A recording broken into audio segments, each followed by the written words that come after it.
الحمدللہ الذی لم یزل عالما حیا قیوما سمیعا بصیرا والصلاة والسلام علی رسولہ ارسلہ کافۃ للناس بشیرا ونذیرا وعلی آلہ وصحابہ کثیرا کثیرا اما بعد فاعوذ باللہ من الشیطان الرجیم بسم اللہ الرحمن الرحیم اجیب دعوت الداعی اذا دعان صدق اللہ العظیم۔ محترم سامعین و ناظرین، جیسا کہ ہم نے آپ سے وعدہ کیا تھا کہ دعا کا ٹاپک مکمل کریں گے انشاءاللہ تعالی، آج کی اس ویڈیو کے اندر ہمارا جو اس دعا کا یہ جو ٹاپک ہے، یہ آخری ویڈیو اس دعا کے متعلق آپ کے سامنے جو ہے ہم پیش کر رہے ہیں۔ تو اب اس ٹاپک کے اندر، آج کی اس ویڈیو کے اندر، آج ہم آپ کو یہ بتائیں گے کہ کون سی ایسی وجوہات ہیں کہ جن کی وجہ سے ہماری دعائیں قبول نہیں ہوتی ہیں۔ تو جب تک ہمیں یہ معلوم نہیں ہوگا تو ہمیں جو ہم اتنا عرصہ مانگتے رہتے ہیں ہم کہتے ہیں دعا قبول نہیں ہوئی، لیکن ہم نے کبھی دیکھا نہیں کہ وہ ایسی چیزیں جو ہمارے اندر ہونی چاہیے وہ نہیں ہیں، اور ان چیزوں کی وجہ سے ہماری دعا جو ہے وہ قبول نہیں ہو رہی۔ تو سامعین، یہ بہت ہی آج کی جو ویڈیو ہے بہت ہی اہم ویڈیو ہے، آپ نے اس کو توجہ سے آپ نے سماعت کرنا ہے، اور یہ عرض کردہ تمام چیزوں کو آپ نے غور سے آپ نے ان کو دیکھنا ہے، سننا بھی ہے، اور آپ نے اس پر توجہ کرنی ہے کہ یہ واقعی یہ چیزیں ہیں ایسی ہمارے اندر پائی جاتی ہیں کہ جن کی وجہ سے ہماری دعائیں قبول نہیں ہو رہی۔ تو آئیے ہم اس ٹاپک کو شروع کرتے ہیں کہ ہماری دعا قبول کیوں نہیں ہوتی، قبول نہ ہونے کی وجوہات کیا ہیں۔ ایک تو یہ ہے کہ اللہ تعالیٰ کسی حد سے تجاوز کرنے والی دعا کو قبول نہیں کرتا۔ جو بندہ حد سے تجاوز کرنے والا ہو، اللہ کی نافرمانی کرتا ہے، شراب پیتا ہے، زنا کرتا ہے، برے کام کرتا ہے، چغل خور ہے، غیبت کرتا ہے، اس کی دعا کیسے قبول ہوگی؟ اللہ تعالیٰ قرآن پاک میں یہ فرماتا ہے سورۃ الاعراف کے اندر، جس کا ترجمہ کچھ یوں کہ اپنے رب سے گڑ گڑا کر اور چپ کے دعا کرو، بے شک اللہ تعالیٰ انہ لا یحب المعتدین، بے شک اللہ تعالیٰ حد سے تجاوز کرنے والوں کو پسند نہیں فرماتا۔ جب حد سے تجاوز کرنے والوں کو پسند نہیں کرتا تو ان کی دعا کب قبول ہوگی؟ اسی طرح حضرت ابو ہریرہ رضی اللہ تعالیٰ عنہ آپ سے روایت ہے کہ فرماتے ہیں کہ ایک شخص لمبا سفر کرتا ہے، اس کے بال بکھرے ہوئے ہیں، غبار آلود ہوتے، اور وہ آسمان کی طرف ہاتھ اٹھا کر کہتا ہے یا رب یا رب یا رب، پکارتا رہتا ہے، دعا کرتا ہے۔ تو فرمایا اس کا کھانا پینا حرام کا ہوتا ہے، اس کا لباس حرام کا ہے، اس کی غذا جو ہے وہ حرام کی ہے، تو وہ کھانا پینا اس کا حرام کا ہے، تو پھر اس کی دعا کیسے قبول ہوگی؟ ہمیں اس پر بھی ہمیں غور کرنا ہوگا، کہیں ایسا تو نہیں کہ ہمارا کھانا پینا بھی جو ہے وہ حرام کا ہو، سود کا ہو، چوری کا ہو، غصب کیا ہوا مال ہو، کسی پر ظلم ستم کر کے ہم نے وہ مال وہ جناب کھاتے بھی ہوں، پہنتے بھی ہوں اس سے اور اس سے ہم زندگی بسر کرتے ہوں، تو پھر ہم کہیں ہماری دعا قبول نہیں ہوتی۔ ہم نے اس پر بھی غور کرنا ہے اور اپنا احتساب کرنا ہے، اپنے ضمیر کو جھنجھوڑنا ہے، اپنے اعمال کے اندر دیکھنا ہے کہ یہ چیز تو ہمارے اندر نہیں پائی جاتی۔ اور آگے چند چیزیں ایسی ہیں جو میں آپ کے سامنے عرض کرنے لگا ہوں، بڑی توجہ سے آپ نے سماعت کرنا ہے، اور چونکہ یہ دعا کے حوالے سے ہماری آخری یہ ویڈیو ہے تو آپ نے اس پر غور کرنا ہے کہ یہ کیا ہے، یہ چیزیں ہمارے اندر بھی پائی جاتی ہیں جن کی وجہ سے ہماری دعا قبول نہیں ہوتی۔ ابراہیم، یہ ایک بہت بڑے بزرگ ہیں، ابدال ہیں، ابراہیم بن نصر کرمانی، آپ فرماتے ہیں کہ 10 وجوہات ایسی ہیں کہ ان کی وجہ سے بندے کی دعا قبول نہیں ہوتی۔ بڑی توجہ سے آپ نے ان کو سننا ہے، اور وہ 10 وجوہات کیا ہیں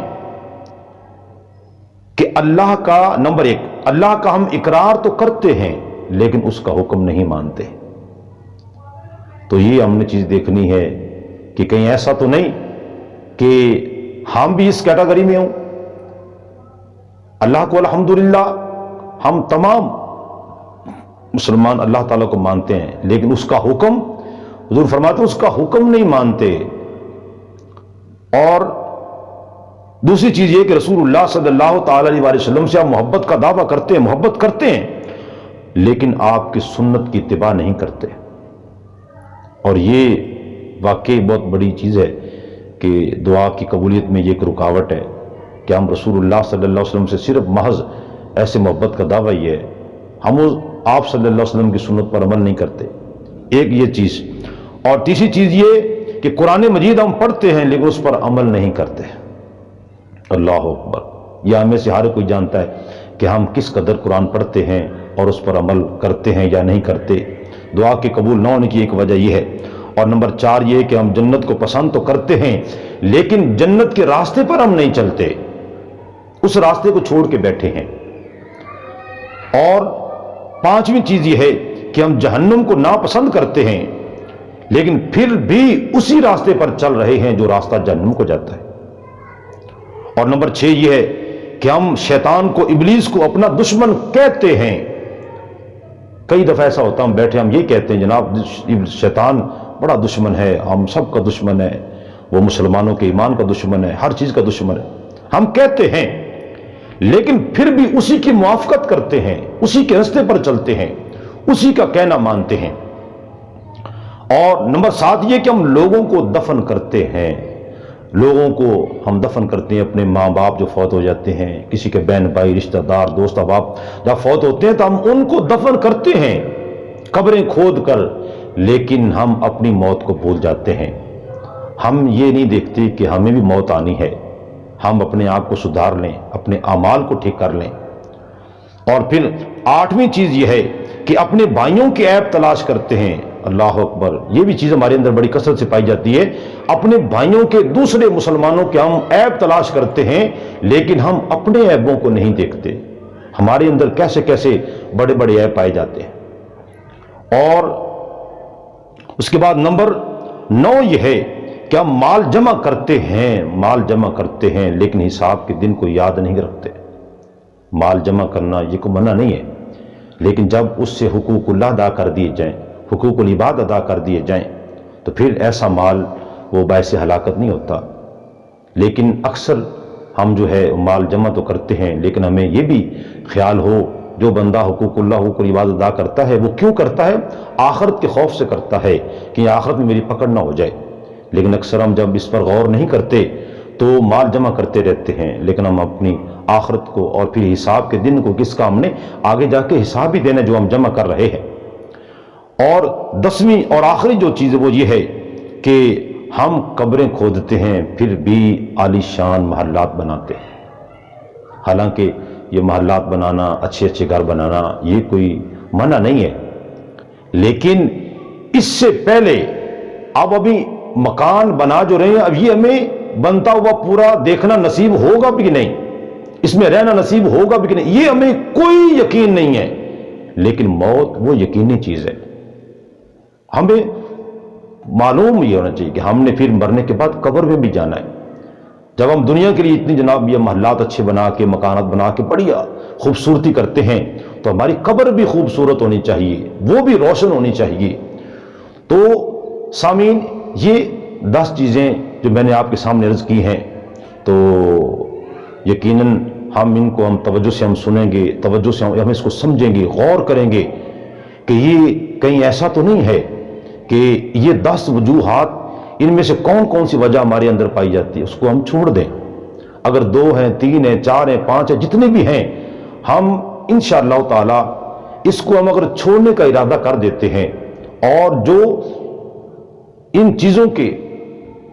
جو عمل کرنے کا حکم ہے کہ ہم جب اللہ تعالیٰ کو ایک مانتے ہیں تو اس کا حکم بھی مانیں، حضور سے محبت کرتے ہیں تو آپ کی طریقوں پر بھی چلیں، قرآن پڑھتے ہیں لیکن اس پر عمل بھی کریں، جنت کو ہم پسند کرتے ہیں پھر جنت کے راستے پر بھی چلیں، جہنم کو نہ پسند کرتے ہیں تو جہنم کا راستہ چھوڑ دیں، جنت کے راستے پر آ جائیں، شیطان کو دشمن مانتے ہیں تو اس کی ہر بات کو چھوڑ دیں، اس کے ہر عمل کو جو اللہ اس کے رسول کی جو ناپسندگی کے ناراضگی کا سبب بنتا ہے وہ سارے کام چھوڑ دیں۔ اور دوسروں کے ہم عیب تلاش کرتے ہیں، اپنے عیب کو دیکھتے نہیں، اور ہم حساب کے دن کو پھر یاد نہیں کرتے، اور پھر ہم قبر کی تیاری نہیں کرتے۔ سامعین، یہ ہمارا دعا کے حوالے سے آخری ٹاپک تھا۔ میں یقین کرتا ہوں، اور میں نے جب سے میں نے یہ ٹاپک دیکھا، پڑھا، اور یہ جو چیزیں 10 میں نے دیکھی تو بڑی اس پر خود بھی بڑا غور کیا کہ یار یہ واقعی ایسی چیزیں ہیں کہ جن کی وجہ سے دعائیں ہماری قبول نہیں ہوتی ہیں۔ تو سامعین، دعا کرتے ہیں اللہ تبارک و تعالی ہمیں صحیح انداز کے ساتھ ہمیں اللہ سے دعا کرنے کا ہمیں طریقہ جو ہے وہ آ جائے، اور رسول اللہ صلی اللہ علیہ وسلم کی سنت پر ہم عمل پیرا ہو جائیں، برے اعمال ہم چھوڑ دیں اور نیک اعمال کو ہم اختیار کر لیں، تو یقیناً اللہ تعالیٰ نے سب کچھ اپنے بندے کے لیے بنایا ہے۔ تو یہ بھی یاد رکھنا چاہیے ہمیں، کیونکہ اللہ تعالیٰ قرآن کریم فرقان حمید کے اندر یہ ارشاد فرماتا ہے کہ بندہ جب اللہ تعالیٰ سے مانگتا ہے تو کئی دفعہ ایسا ہوتا ہے، یہ ربط اللہ تعالیٰ نے سورۃ بقرہ کے اندر یہ ارشاد فرمایا کہ وَعَسَىٰ أَن تَكْرَهُوا شَيْئًا وَهُوَ خَيْرٌ لَكُمْ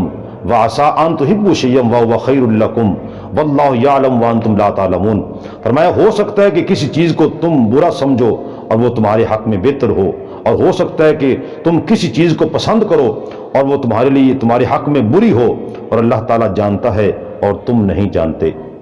یہ بھی چیز آ جاتی ہے۔ ہم ان 10 وجوہات کو بھی جو دعا کی قبولیت میں رکاوٹ بنتی ہیں، اگر وہ ہیں ہم ان کو بھی چھوڑیں گے، اور اگر دعا کی قبولیت میں کچھ وقت لگ جاتا ہے تو ہم اس پر اکتانا نہیں ہے، اللہ تعالیٰ سے مسلسل مانگتے رہنا ہے۔ اللہ تعالیٰ ہم سب کو عمل کی توفیق عطا فرمائے۔ وآخر دعوانا الحمدللہ رب العالمین۔